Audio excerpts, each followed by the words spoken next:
Hi, I'm Rich Ribeiro. The Turrell Fund is committed to educating the public about the need to support New Jersey's infants and toddlers right from the start. That's why we're proud to support the important early childhood programming produced by the Caucus Educational Corporation. Funding for this edition of One-on-One with Steve Adubato has been provided by the Turrell Fund, supporting Right from the Start NJ, the Robert Wood Johnson Foundation, Wells Fargo, Atlantic Health System, building healthier communities, New Jersey Sharing Network, dedicated to saving lives through organ and tissue donation, the Russell Berry Foundation, and by Seton Hall University, where leaders learn. Promotional support provided by NJ.com, small news, big news, true Jersey. And by New Jersey Family Magazine and NJFamily.com. This is One-on-One. I'm an equal American just like you are. The jobs of tomorrow are not the jobs of yesterday. Look at this. You got this? Here it is, man. Look at that. Life without dance is boring. I don't care how good you are or how good you think you are, there is always something to learn. Do you enjoy talking politics? No. People call me because they feel nobody's paying attention. Our culture, I don't think, has ever been tested the way it's being tested right now. That's a good question. High five.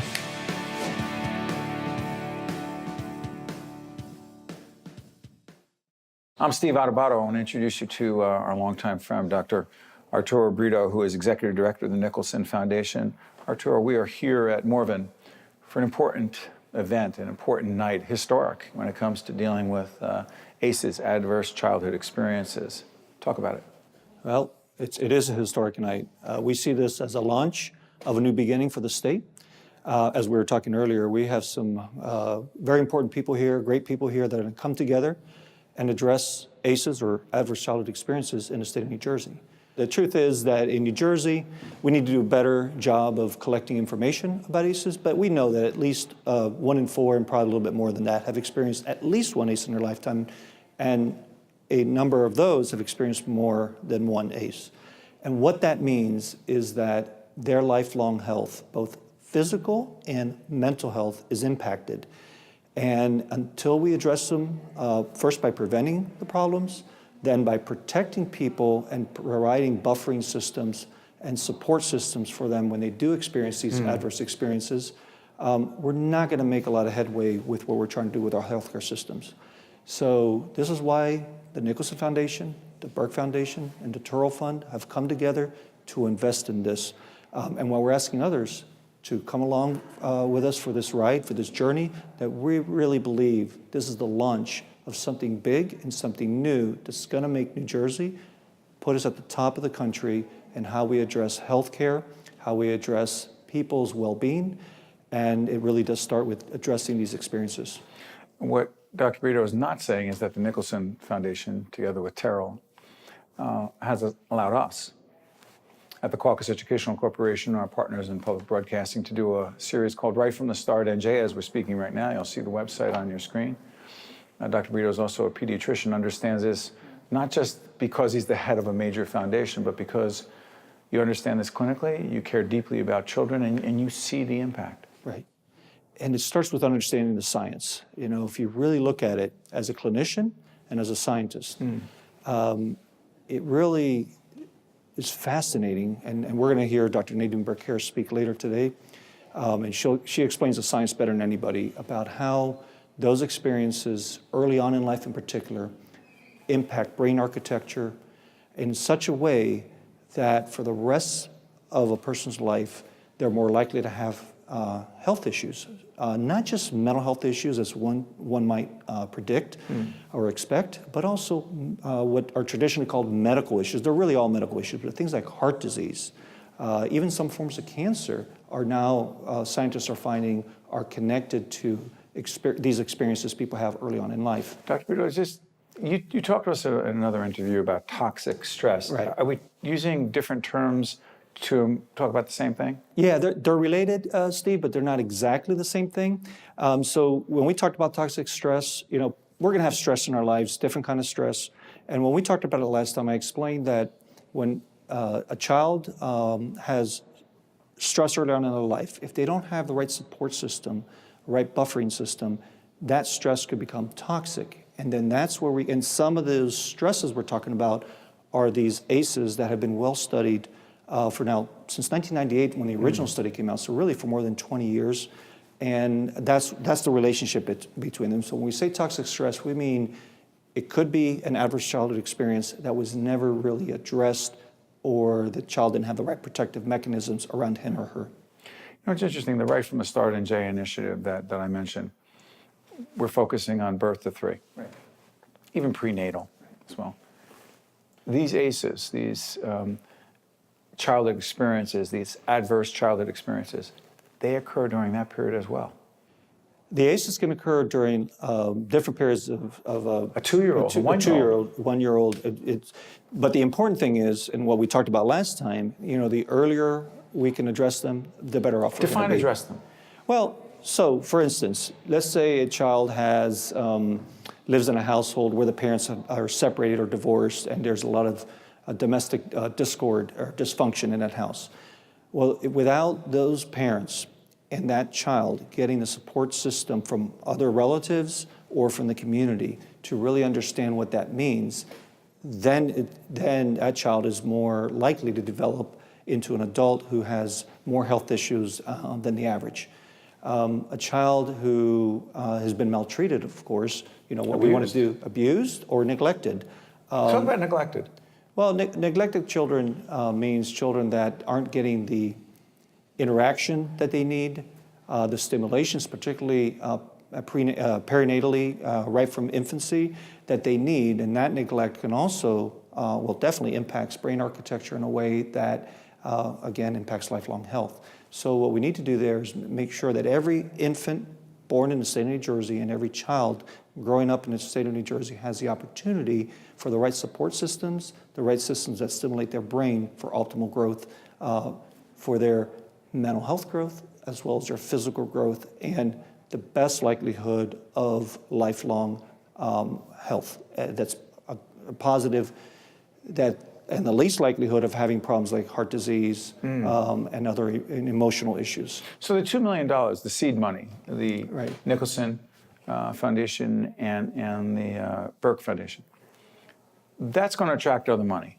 hopefully. We hope so. Right? We hope private so. money. That's, Is there a role for state government here? Absolutely, absolutely. We believe that for this to succeed, there has to be this true public-private partnership.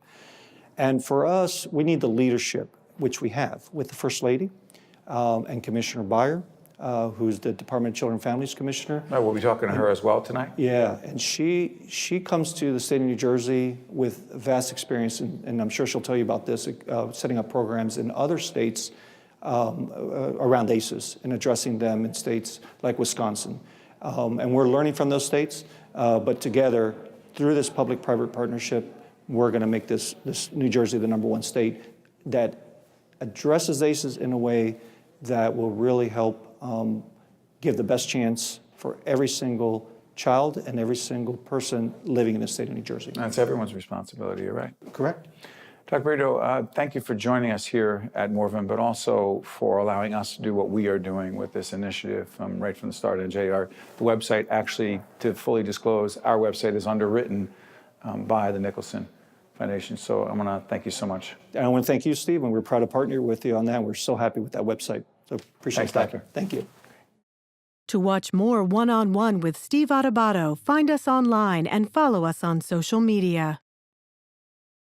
We are honored to be joined all the way from San Francisco, a compelling author, a pediatrician, an entrepreneur, someone who's making a huge difference in the lives of so many children across this country.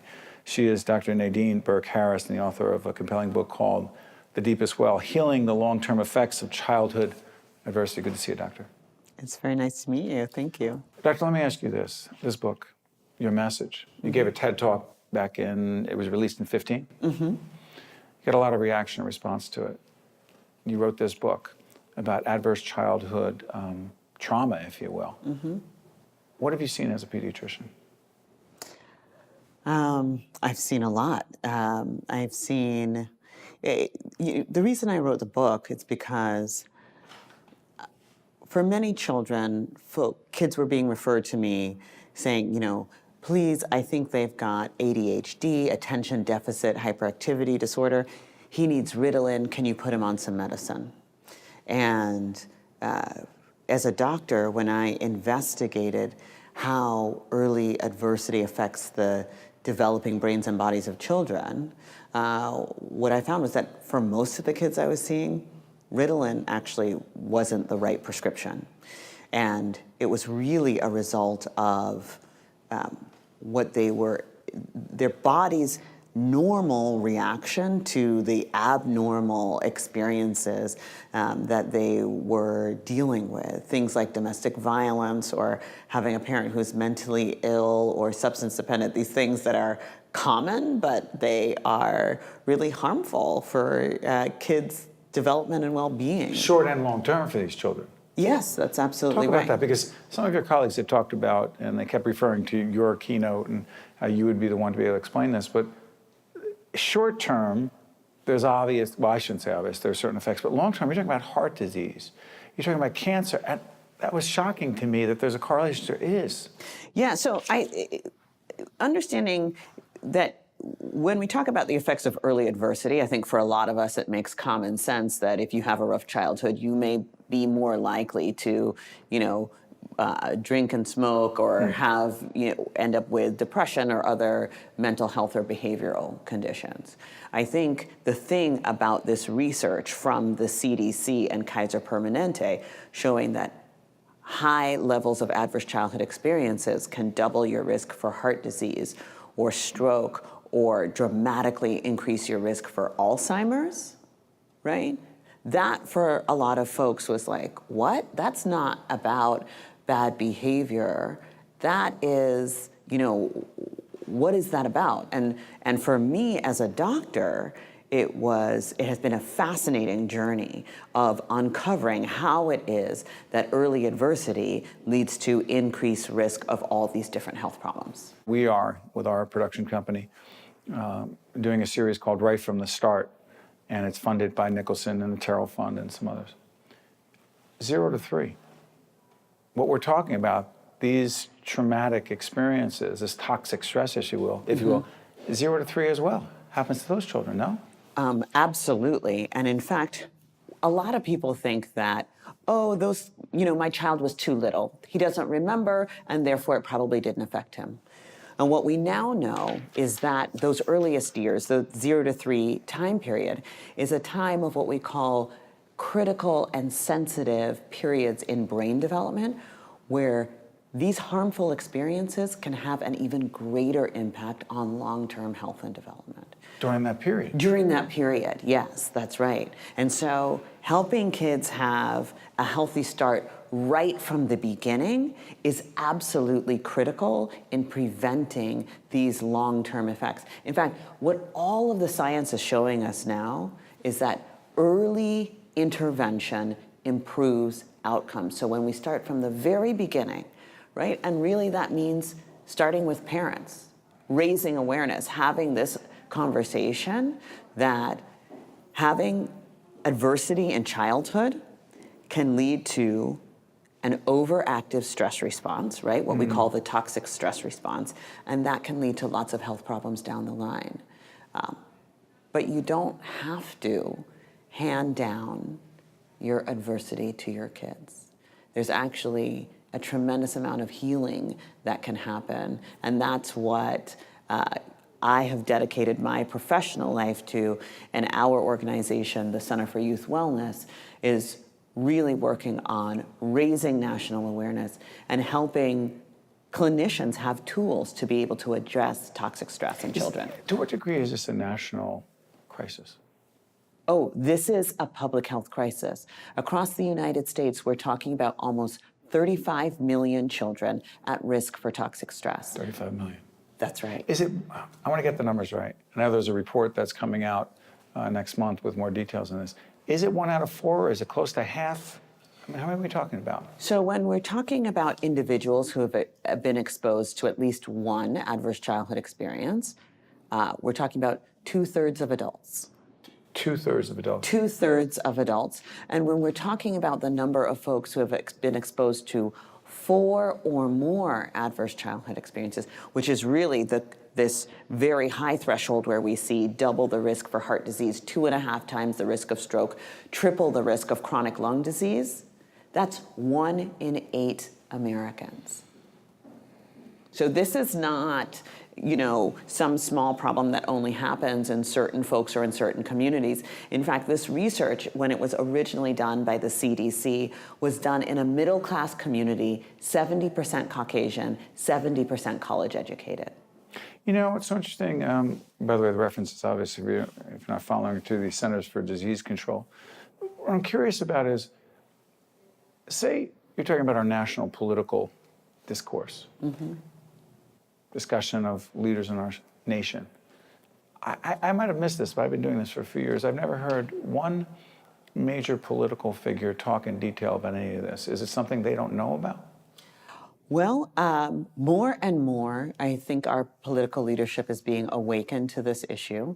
In this June, actually, I was invited and gave testimony at a congressional hearing about the issue of toxic stress when the issue of separating kids from their caregivers at the border was as an immigration policy, right? Exactly. This is part of, that is what you were, another example of what you're talking about. Yeah, so what the science shows us, right, is that when stressful or traumatic things happen and they activate a child's stress response, the way that we buffer the child's stress response is with safe, stable, and nurturing caregiving relationship. Essentially having a loving parent or caregiver or relative to be able to do that. So when we have kids who have gone through adversity, who are coming to our country as refugees because of the trauma that they're leaving, and then we set a policy of separating them from their caregivers, we're literally putting their health at risk. And in fact, what we saw was that individuals who were in the Japanese internment camps had double the rate for heart disease. During World War II? Yes, that's right.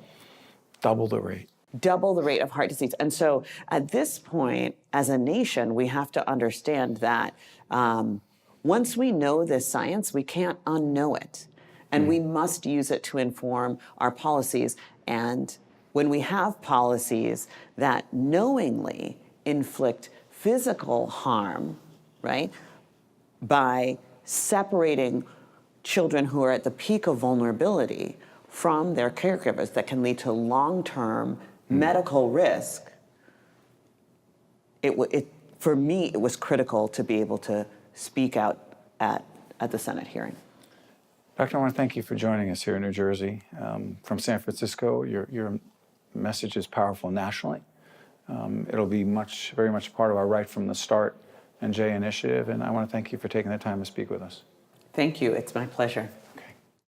To watch more One-on-One with Steve Adubato, find us online and follow us on social media.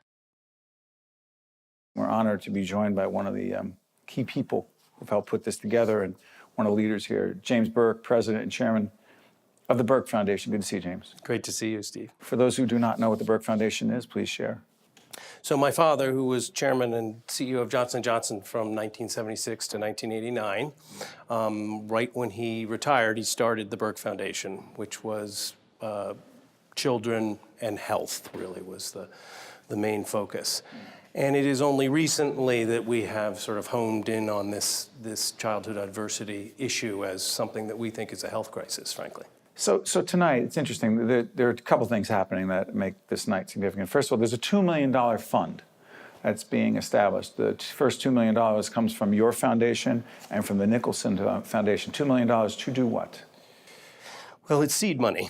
So we are going to try to attract more money. To attract more money from tonight at this event that we're having. There's going to be business leaders, there's going to be philanthropists, foundations. We're trying to create a coalition around healing and stopping the adverse childhood experiences and the trauma and the toxic stress that comes with that. Because there's proof that later down the road, there's negative outcomes from that we could solve for. And excuse me for interrupting, Jim. Sure. The term ACE is, adverse childhood experiences. There's a report that's coming out. We are taping, in fact, November. The report will come out very soon formally, and there'll be some highlights of the report tonight. What are we talking about when we talk about adverse childhood experiences? So I became aware of this through Dr. Nadine Burke Harris, who's going to be our We'll be talking to keynote her as speaker. well. Yeah, she's wrote a compelling book on the subject. The Deepest Well. She's just incredible. And basically, she's put together a test that is 10 questions that teases out, did you have adverse childhood experiences or traumatic events in your childhood? And if you have say 4 or more, that can lead to very negative health outcomes, including higher rates of cancer and heart disease and high blood pressure and all sorts of things. So again, for us, we're early childhood funders, and we think that if we can catch them early, we can solve for those things later in life as adults and get more positive outcomes. You know, it's interesting. I told you before we got on the air that we're involved in an initiative that the Turrell Fund, one of the key organizers tonight, is helping to fund. It's called Right from the Start, NJ, 0 to 3, birth to 3. These adverse childhood effects that we're talking about, they also can happen birth to 3. Absolutely. If you have a parent who has substance abuse problems, if there's child abuse, if there's violence in the family, these kinds of things are create toxic stress, create trauma in a child, and those can have adverse effects later on in life. So that's exactly right. Devil's advocate, someone says, that's not my kid.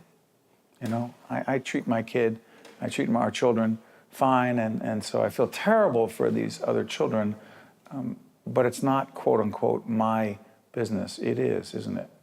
I think it's everybody's business. That's right. Let's just look at it from an economic standpoint, right? A lot of those kids end up in the emergency room, and we're paying for all of that health care that happens later in life. So we feel like there's lots of reasons and a moral imperative, frankly, to help take care of these kids. So I actually have had a couple of aces in my life, but I've been lucky enough to be able to have people who are supportive of me. I've had therapists, I've had family, I've had the supports around me to heal from those things, and actually it's given me certain kinds of strength, and we feel that if we can offer those to the people that don't have those advantages, we think we can make a real difference. It's so interesting because the research we've read so far is that, the numbers, is it 1 in 4? 1 in 4 children? Yeah, 1 in 4 children, exactly. So I'm thinking about this. You were so candid in what you just shared, and as I looked at the list, I thought, I recognize. But I've had help, I've had support, and I appreciate what you said about yourself, but I think to myself, a significant percentage, a significant number, and we're talking about numbers, talking about real kids, do not have that. That's exactly right. And what happens? Well, those adverse experiences lead to health problems later on in life, cancer rates and higher rates of heart disease. Heart disease is actually the #1 thing that comes from those ACEs. Isn't that from toxic stress? Yes, because your cortisol levels, and I didn't know this word until we started doing the work. So when you get into a stressful situation, you have a hormone called cortisone. Is that the fight or fight thing? Fight or flight response. And so that lifts up. But if you've had a number of these sort of traumatic events, you live your life in that heightened state instead of regulating and getting calm and coming down. You need that to some degree. Sure. But you don't want to live up there, because that kind of stress, as you can imagine, leads to high blood pressure, leads to asthma, leads to not to mention the mental health issues as well. That's part of it as well. But we're really focusing on the health aspect. You need mental health professionals to help those kids get the healing that they need. But what we think is so powerful about this issue is that there are these health outcomes that we think we can make a real impact on. But what makes you optimistic that we're going to make a real difference? I'm optimistic because the data tells me so. So Dr. Nadine Burke Harris, she'll speak to this a little bit, but the work that she's done has really shown that the outcomes can be very, very positive if we address the adverse childhood experiences, both from an economic standpoint and a health standpoint. So that's what makes me optimistic. We think, again, if you get them early, you can solve for all of these things later in life, and that's a good thing, I think. And finally, for the Burke Foundation to be doing this, what's that like? I'm thrilled. So how grateful can I be that I get to write checks because my father happened to work at Johnson & Johnson and make money, and I'm lucky enough to run this foundation and do good things. It's a dream job. It's fantastic. By the way, the other part of your life, other than being the CEO here, is you know a little bit about the business that we're in right now. You're an award-winning certainly do. film producer, filmmaker.